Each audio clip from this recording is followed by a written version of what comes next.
سلام دوستان عزیز، یک بار دیگر welcome to صدای جوانان همراه خودم و امروز مسکا جان در ست است و مبین جان from BBC UK. امروز درباره یک کیس ما صحبت میکنیم و درباره یک ذره دیگه صحبت میکنیم که چرا افغان‌ها چیز نکرد درباره ازی و این کیس که هست اگر شما معلومات دربارش ندارین میتونین معلومات هم کنین امروز در خود برنامه و این برنامه امروز که هست میلی در فارسی می باشه یا کمکش در اردو می باشه و انگلیسی در انگلیسی می باشه و کمکش در اردو می باشه اما فارسی نمی باشه چون که مبین جان does not understand Farsi and he doesn't speak it so it'll be a mix of Farsi and Urdu بعد دوستان عزیز با ما باشین چون که این کیس که هست بسیار یک کیس امپورتنت است واقعا برای خود کمیونیتی افغانا و میخوایم که این رقم حادثه دیگر نشه در هر جای دنیا باشه. خب دوست عزیز I will let Musca John introduce herself and then Mubin John introduce himself and then we'll start talking about the case and we'll talk about the roles that Afghans had to play in this. I don't have much to say on introduction. I'm Musca and we'll move over to Mubin. Is that it for you? So my name is Mubin Azhar. I'm a journalist. I'm based in the UK. I'm second generation Pakistani. So my parents went over in the 70s. I was born in the UK. I've been in Canada on and off for the past almost 2 years, chasing and digging into the story of Bruce McArthur and more importantly, the 8 men that we know of that lost their lives as a result of Bruce. He was a murderer. Serial killer, He pled guilty. He's a serial killer. He's now in prison. And that's thrown up multiple issues, including race and sexuality and homelessness and substance abuse and many things that I would say, certainly from a Pakistani perspective, that we often don't like to speak about. Right. I've seen that you both are doing a lot of really good work, I would say, on social media. Thank you. Thank you. And I know you're trying to get a conversation going, and that's why I reached out to you, and that's why I'm really pleased to be here today. It's an honor to have you. Exactly, it's an honor to have you here, and honestly, our channel really respects the fact that you've reached out to us and the fact that you want to make such a big difference in the community. And I know this is not necessarily the easiest thing to talk about. Most definitely when Musca John and I were reading about the case, it wasn't the easiest to digest either. So for those that don't really know what happened, could you give a quick summary of what the case was? Sure. So I think it's important to say that today I want to be, and consistently I want to be really respectful to the men that lost their lives and their families and the people that loved them. And so I don't want to point fingers and talk about individual families. Some of those families, I have to say, one in particular that's from within the Afghan community, I'm now in touch with. Okay. Which has been good. They've spoken out, and it's just very important to remember that these were men who were loved. They were brothers, they were sons, they were husbands in some cases, they were fathers, they were loved. What I really want to focus on is the fact that in this case, Bruce McArthur was a man who preyed specifically on gay people and specifically on people who often were living 2 separate lives. Right. So we're living secret lives. So in terms of the men that he targeted, often they weren't entirely open about their sexuality. Right. Often they'd had quite difficult lives. Often they had lived through the immigrant experience. So they lived in Toronto, but Toronto was a place that they had made home. And I think it's really crucial and really important that as immigrant communities, and I say that as someone who is part of the immigrant community, we are able to talk about how we can possibly support gay people and LGBTQ people better. Because I think, if I'm really blunt about it, I think at the moment, often, not always, often we're failing. Yeah. Agreed. Like, especially I feel like in our community, what happened with these two Afghans, like I remember in our videos, Ree and I were talking about it. I was really upset with the families not saying anything. But the truth is, the community didn't say anything either. The media didn't say anything, and the police were quiet as well because they were minorities. And no one was really fighting for them, so the media didn't fight for them, and the police didn't fight for them. It was basically like a closed case from the beginning. Like, no one really looked into it until Project Houston, where 3 men had already gone missing, but that went cold as well. So I feel like if our community had done a bit more, maybe we could have saved. The two people had gone, like, you know, both of them. Both Afghans were the top 3 that passed, because it was like Skandar Raj, Abdul Basir Faizi, and then Majid Kaihan. All 3 were gone when Project Houston started. But at that point, we spoke about this before too, Sri and I did not know about it. I'm pretty sure the community were not as aware either that these Afghan men were missing. And when Abdul Basir Faizi went missing, the police basically told the family, like, okay, he was gay, and that's why the wife was like, they told the wife that he probably started a life somewhere else. You know, like, just gave up on everything in this part of his life. So the wife went and filed for a divorce. I feel like had the police approached it a little better, the families would have had more sympathy or still cared, because at that point I'm pretty sure they probably felt betrayed. And she filed for a divorce, the wife. So like, I feel like there were so many things that went wrong with this case, and where we can come in and we can make a difference is, as a community, we should have made more noise about it. I think that's very true. And, you know, I'm a guest here, so I'll be led by you. But I would appeal to anyone watching. I don't know if you're getting comments and stuff, but I know there's people watching. I would appeal to people to really acknowledge that within, if you're watching this right now and you feel a bit uncomfortable because maybe you're watching with extended family. Oh, we have a caller. We're getting okay, sure, let's take a call. Salam, you're live on air. Hi, Suri. Hi, Musca. Hi, Mubin. Oh, hi. Oh, hello. How are you? I'm like, I know this number somehow. I wonder how. And I have with me also. Hi, this is Mansoor. Hi, Mansoor. Hi, Mansoor. Hey, Mansoor. Mansoor John is Musca John's brother.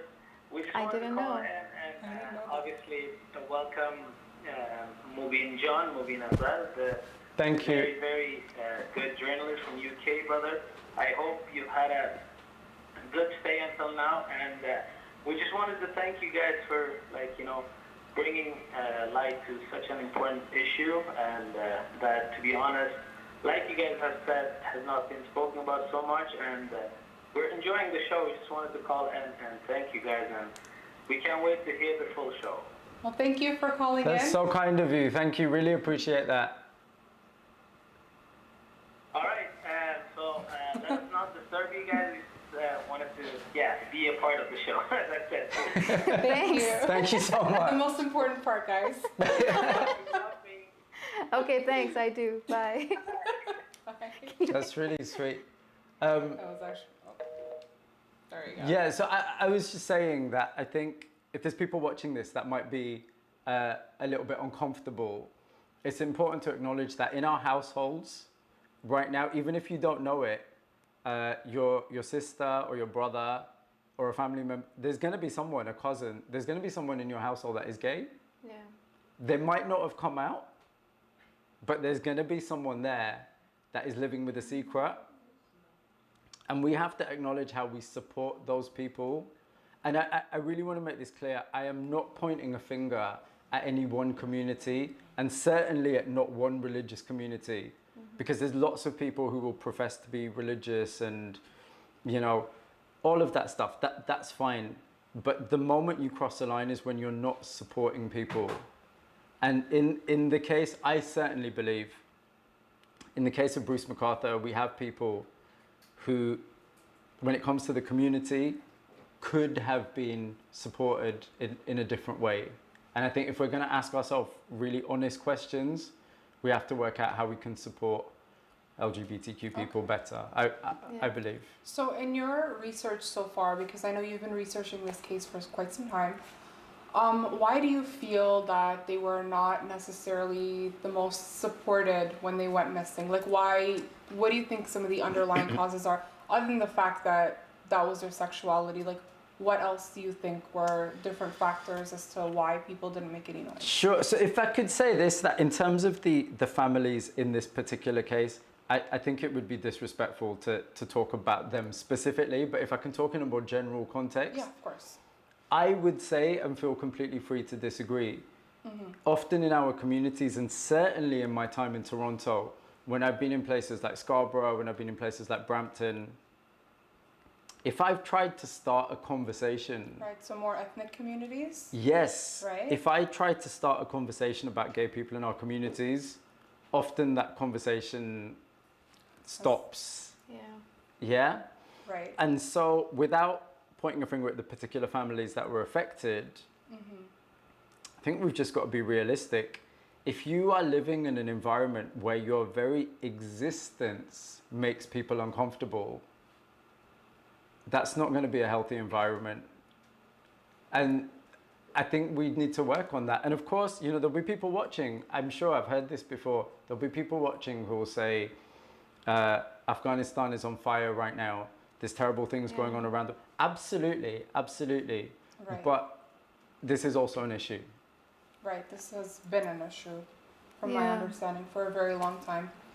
Musca, what do you think was stopping a lot of the Afghan community from saying anything? I know you mentioned that, well, a lot of us didn't know about it when this was happening. A lot of the news channels didn't really cover it. What are your theories as to why? Honestly, I think it was more of like this stigma. We've talked about this before as well, where I think a lot of people were not talking about it then, and a lot of people are not talking about it now because they're worried about what would people say.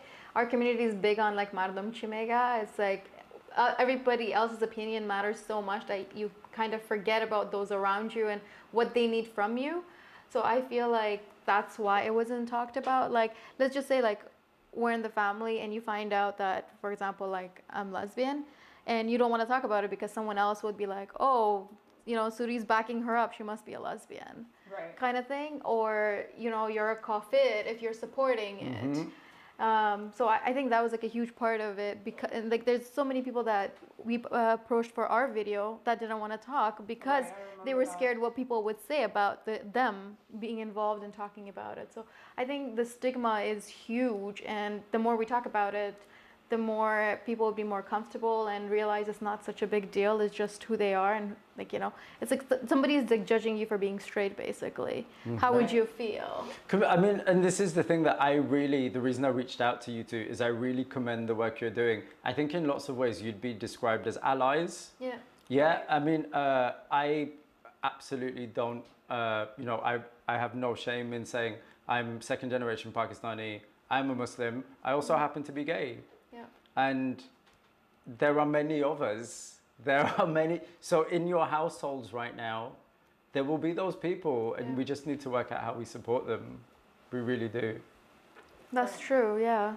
And sometimes, like, if you just talk about it, people will feel more comfortable. Like, the two of us have noticed, the more we talk about it, the more people are open to have a conversation with us about it. Like, our social media, we were, for the video we were making, so we were doing surveys and asking people questions, getting their opinions.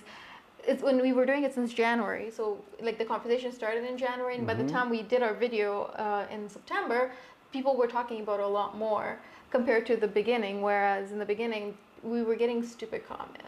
Yeah, like either we were getting shut down or they were just kind of making really, really derogatory comments. What Words I can't say on TV. Oh, okay, sure, but, I mean, they were just really rude comments. And as time progressed and we did more social media surveys, we found that more and more people were open to actually letting us know that they're either gay or lesbian, which came as a shock. A lot of people had actually, so actually some of the most religious people that I have known actually were supportive of it, whereas some of the people who were the least religious were not in support of it, which is kind of like what I always thought of as the opposite, but I mean, things progressed very differently.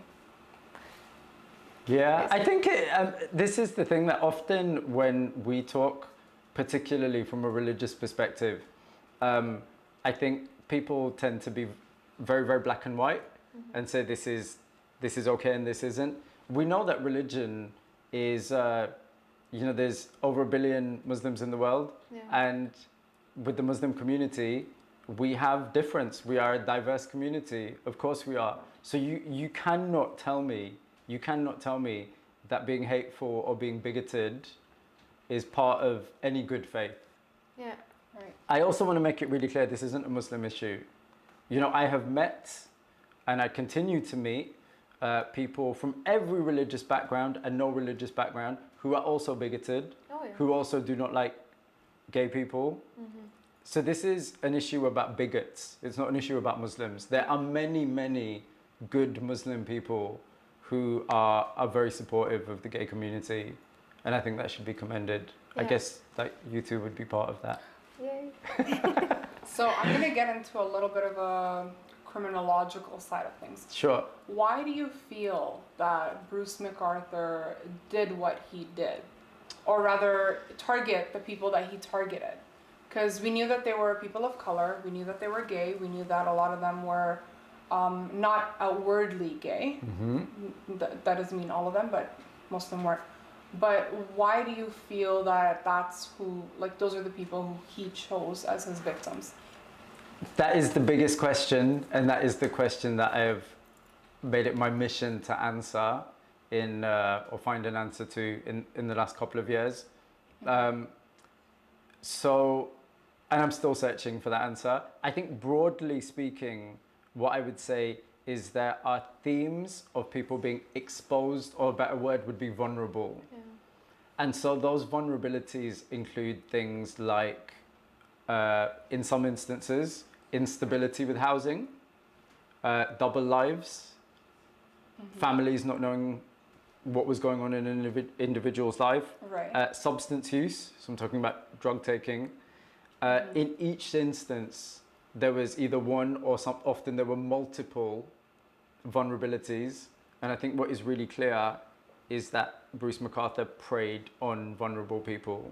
Mm-hmm. Right. So he was able to manipulate and take advantage and seek out people who were vulnerable and take advantage of them.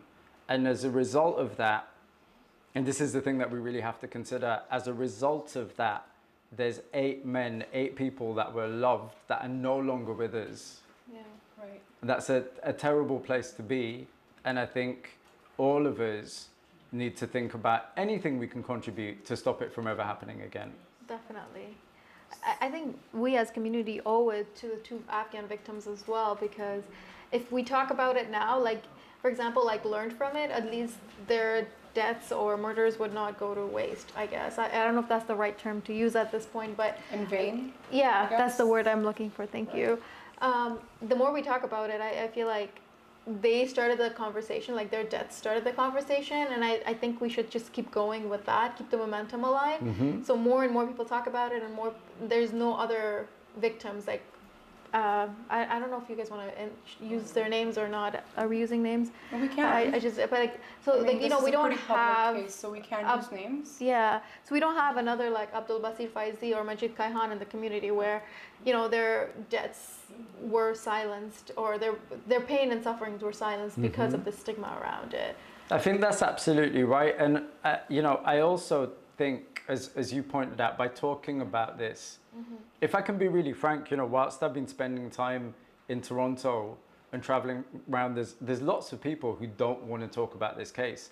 There's lots of people who don't even want to talk about the fact that gay Afghans or gay Pakistanis or gay immigrants exist. Yeah. And 100%. so I would really appeal to people watching to have that conversation in their households, or have that conversation with us, you know. And I know that there'll be people who are watching this right now who'll think, okay, this is not for me, and they might want to turn over. But I'd really appeal for those people to kind of stick with us and hear this conversation out, because, you know, as you both make very clear in your work, sometimes conversations that make us uncomfortable can be really beneficial. You know, they honestly, absolutely like, can. Adding to what you said, when we started about like 60-something people. As soon as I went live, we're at 13. Right, so that kind of gives you, like, they're like, okay, this is not for me, and mm-hmm. they left. usually like when I go live, there's easily like 200-300 people like that. You know, the timing I can understand. There's a lot of Europeans and Afghans here, so they may be sleeping. But just when we started with like over 60 at the minute I went live, and now we're at 17 again. But like, you know, people are dropping in and out, and again, it's because they're uncomfortable with the topic, and they don't want to admit that this is an issue in our community. You know. Yeah, they don't want to admit it. I mean, I think that's a real shame, because the fact of the matter is, whether you acknowledge that there's gay people in our communities or not, they are there. They just are there. Yeah. And so you either support people and let them be open with who they actually are, or you create a stigma. I mean, it's worth saying there was a survey done in a UK context. So these are UK figures really recently, and it pointed out that 50% of LGBT people, so lesbian, gay, bisexual, transgender people, live with depression. 50%, and that's compared to 20% of the broader population. Now, there are reasons for that. Yeah. You know, there are reasons for that, and in our societies, as we know, if we are shutting down a conversation, we're not being supportive of a community. Think about it, you know, let's not think about it in an abstract term. Think of it in terms of your daughter or your sister or your brother or your child. If you're not supporting them, that is going to have an effect. And it doesn't have to be, you know, we hear a lot about, we use the word in Pakistani culture, we use the word izzat. Yeah. Do you know the word izzat? Yeah, we use the same word. Izzat, okay. So we talk about izzat, and often when we think about izzat, we think about, you know, drama and people running out the house or throwing someone out the house. It doesn't have to be that. It can be the silencing of someone. Yeah. Just saying to someone, you can't be that person, or I don't want that in my house. Yeah. That can really affect people's lives. Definitely. And so, you know, we have to think about that. We really do. And again, it's topics, conversations like this that maybe, like, I feel like maybe some families don't know how to approach it, so they just silence it. So the more, I think, like, the more light we shed to it, people are like, okay, maybe I can talk like this, maybe I can say like this. Some don't know how to show support. I feel like the more we, like right now, you're giving us like a lot of good ideas. I feel like if people listening and they can just apply that into their lives, and where like sometimes a person doesn't have to come out for you to know they're gay, you know? So maybe like they can show their support for them to be comfortable enough. Like I mentioned this to you earlier about a friend of mine who was suicidal because she felt so guilty, and she felt like she's hurting her family, you know? It's like you're not intentionally doing it to hurt anybody. This is just who you are. It was really sad because like no one in her family knew, but she felt in her heart that she's going to hurt. If they find out that they're going to get hurt, so it's better to die. And she comes from a very religious family. So like seeing things like that, and then you see some like very ignorant people making stupid comments about it. It's like, even if you don't know a person, like let's just say like my friend read some of those comments, it's going to hurt, and it's going to go on with the depression. It's going to... Of course it is. Yeah.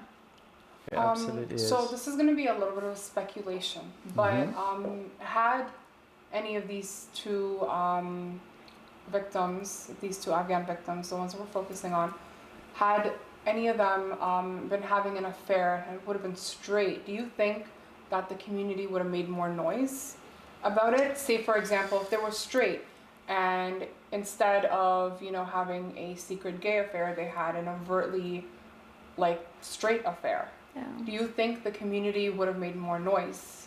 And if so, then why?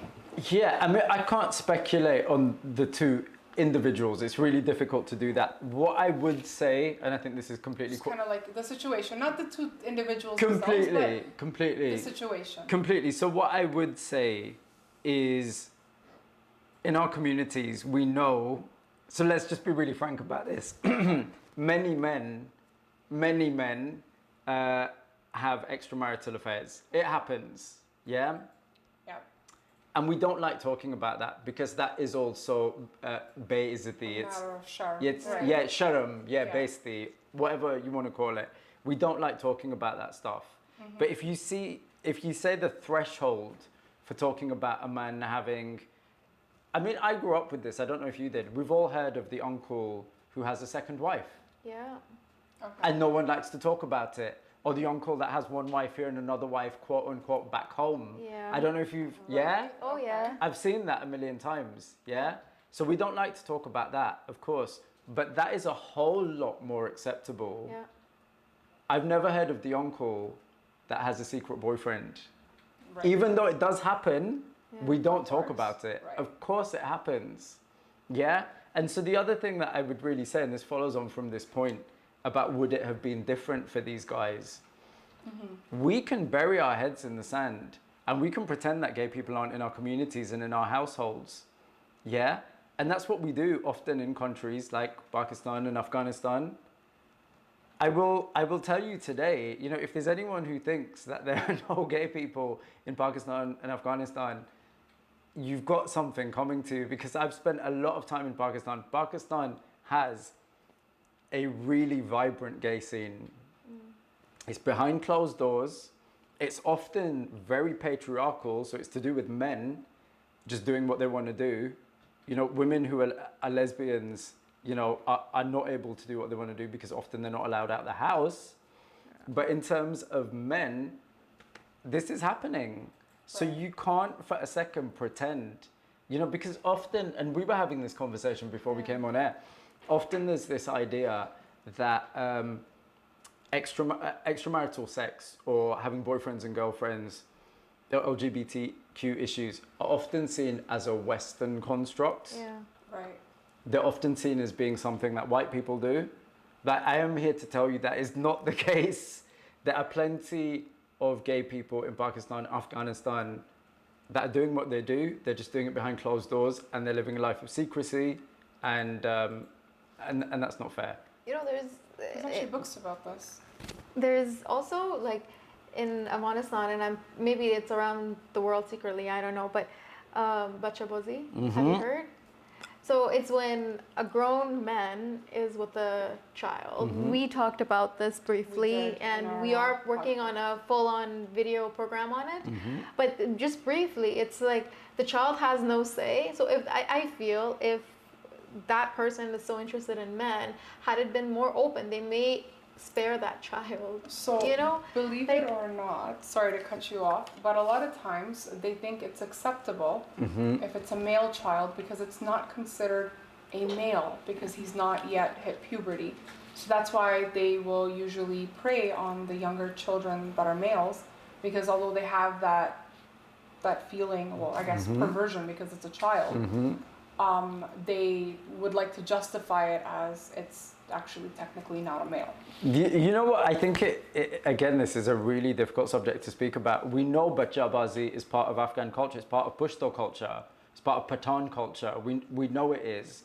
And as you say, quite often it's seen as I wouldn't say part of the culture. I would say it exists. It definitely, exists, so but it's not part of the culture. It's not part of the culture. So forgive me. acceptable. It's not an acceptable part of the culture. Right. But what I'm saying is it happens. Right. And quite often, as you point out, and this has certainly been, you know, my time spent in Pakistan and Peshawar and places like that, this stuff is seen as more acceptable than two consenting adults.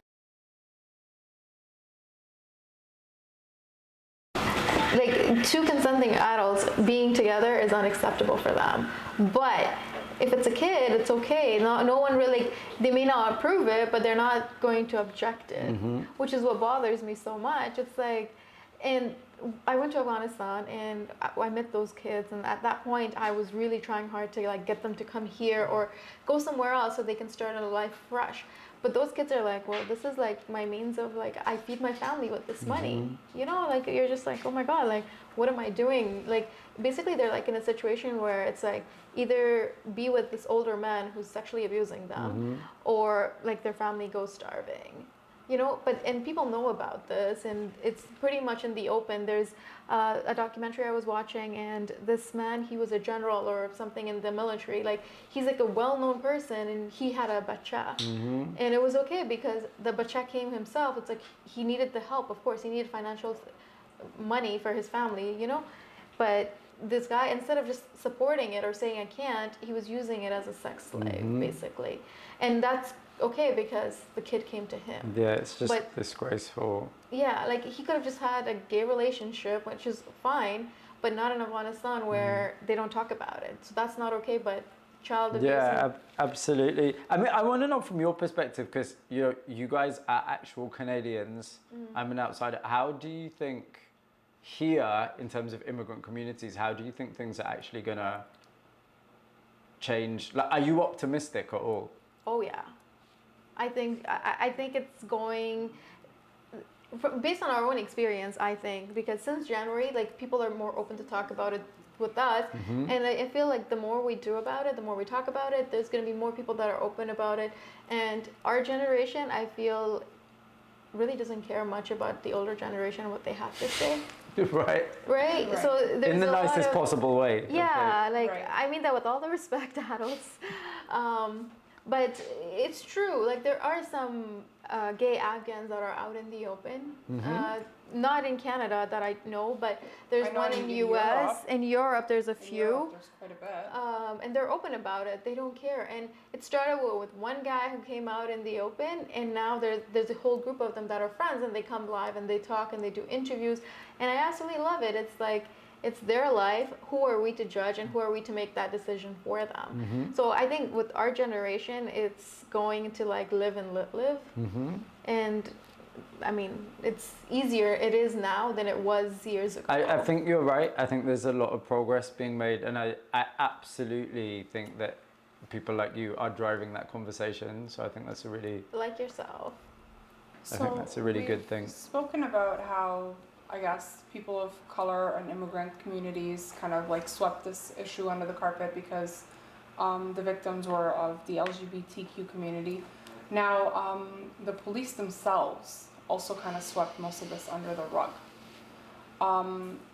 Do you think it may have had to do with the fact that intersectionally they were of the LGBTQ community plus people of color? Because I know that when somebody who was Caucasian, who was white, who was gay, went missing, and they had a lot of pressure on them, is when they really started to look. But do you feel that it would have made a difference had, they Sure. not been It's a gay, really- or not been people of color, or not been both? It's a really interesting point. So I would base anything I say on the fact that a review has been done of the whole case and how it so was that's handled. what I'm kind of Yeah, wanting to know. and in terms of that review, I think one point that really stands out, and one point that I've really learned speaking to families and to loved ones and to friends of the men who lost their lives, is when the final victim, the 8th victim, his name was Andrew Kinsman. Yeah. Right. When he went missing, he was a man, yes, he was white, but he was also out and proud, and he was part of the community. So he was known in the Church and Wellesley area. He was known in Toronto's gay village. He was loved and he was known. And because he was known, what that meant is the moment he went missing, so I'm talking about a few hours after he didn't show up to where he was going to be, alarm bells were rung. So I'm talking about an entire community then of friends and family coming out, putting out posters, leafleting, calling the police. There was a whole plan in place. Whereas if you look at the opposite end of the spectrum, one of the guys that went missing, who wasn't white, who was living the immigrant experience, he was undocumented. Yeah. Right. So if you're undocumented, think of it like this. If you are not home on a regular day and you're meant to be home at 7 o'clock to have dinner, and you don't come home at 7 o'clock, there is going to be someone there to ring the alarm, to make a call, to say, where are you, to call your phone. Of course. Yeah. If you are undocumented and you're from a community where you're living in the shadows anyway, there's not going to be as many people there to ring the alarm, and certainly not in that initial moment. Yeah. Certainly not in that initial moment. And what we know as well statistically, and this again is from a UK perspective, I think it translates internationally, is when someone goes missing, if something terrible happens, i.e. that person is murdered or the victim of violence, that normally happens within the very early period. So it doesn't happen a week later or 2 weeks later. No. It happens within those first few hours or the first 24 hours. So if you're not ringing the alarm within that first 24 hours and you're not making a lot of noise, them, right. then it's really difficult. And I think rather than it being a purely racial thing, I think it's to do with the victims and who was able and who was willing and who was qualified to make noise. And I think with the final victim, thankfully there was a lot of people who made noise. Yeah. I think the victim you were talking about, they didn't even know he was missing until they found his body. So no one knew he was missing all those years because he was undocumented. People thought he went underground. Like even friends that knew him thought he was just underground because he didn't want to be caught. No one really knew he was dead until his body came out, right? Yeah, I mean, there were family members.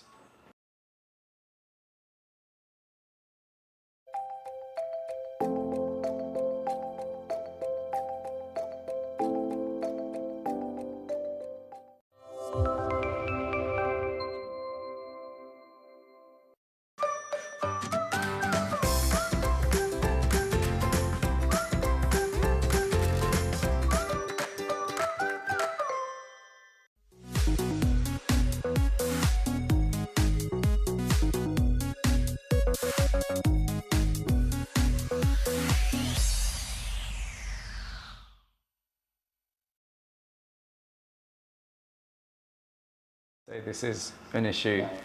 Yeah. And so again, it's about what leaves people exposed. Yeah. Right. So I want to talk a little bit about, just because I know like I'm being mindful of the time as well. I want to talk a little bit about the fact that when one of our Afghan victims went missing, the family didn't really push further. And one of the things that we talked about was the fact that as immigrants, we're really taught to don't question the police, don't mess with them further, but also kind of like not having the right resources, not knowing who to question or where to go kind of thing. So I understand that this would have been a matter of, we just found out that they're gay. What's everyone going to think of us? We're going to be shunned. But also a matter of, what do you do when the police just tells you, all right, this person's gone, they're living a double life and you don't know to question it. So I kind of wanted Musco John to speak to the Afghan ladies, especially those that are immigrants, stay-at-home moms, those that don't really know the language so much and just kind of like, they're usually just kind of like in the shadows. They don't really know what to do from there. I just kind of wanted you to speak to them in both Farsi and English as to what they can do legally, like what are their rights, what should they be doing if, God forbid, there's been a situation where a loved one is missing and the police is, just kind of shutting it down. Well, obviously not my specialty to be talking about this, but generally I would say call the police, and if they're not much help, media is your best friend. Social media and the traditional media, news outlets and friends and family, spread the word if you think somebody's missing in that sense. Like if they're missing, you need to get the word out. And the more people know about it, the better. And there's community leaders. For example, we have the Afghan Association, the Afghan Women's Association. You can contact them, let them know, and they're there to help. So don't just go by the word of, even when you go to the doctor, you just don't accept the first doctor that diagnoses. You go for second and third opinion. You can do the same thing, and if khuda na khwasta that's the case, just don't stop at one point. Just keep going until you find an answer that is satisfactory. In this case, the gentleman's car was found and they didn't do much about it. They thought he abandoned it and started a new life, but had they dig deeper, they would have found his body just a little bit away from that car. So I feel like the more we dig and the more we spread the news, the better it is. But in our community, again, because of izzat and sharm, people don't talk about it and they hide everything. Like even the fact that somebody's missing would probably have people questioning, so people would stay quiet and not say anything about that. So I feel the more we talk about it, the more we tell people about it, the easier it is to find whoever is missing khuda na khwasta. Right. Okay. But again, it's not my specialty to talk about this. Right. The lawyer comes out. Said the lawyer comes out. Yeah, but working in the legal field for 10 years, that's gotta cover up boundaries. All right. So again, being mindful of time, as we are approaching our hour, is there any last kind of thing you wanted to add about the case, or any messages towards the communities, any messages towards people that will be watching this? Sure. Yeah, absolutely. I mean, I think our thoughts ultimately always have to be with the men that lost their lives. Right. And the people that love them. You know, they weren't just victims. There were people with fully formed, often beautiful lives and aspirations. A lot of them came to this country. I know this from speaking to my parents. You probably know this from speaking to your parents. When your parents move country, there's aspirations about the future and what could happen and what their children could do and the kind of home they're going to live in and what jobs you might have. There's a whole universe of dreams. And these men had those dreams. Right. And so we've always got to remember that, and we've got to think about how that potential was cut short. Moving on from that, I would appeal to absolutely everyone watching, whether you're part of an immigrant community or not. I would appeal to you, I guess it comes down to one word, and that word is compassion.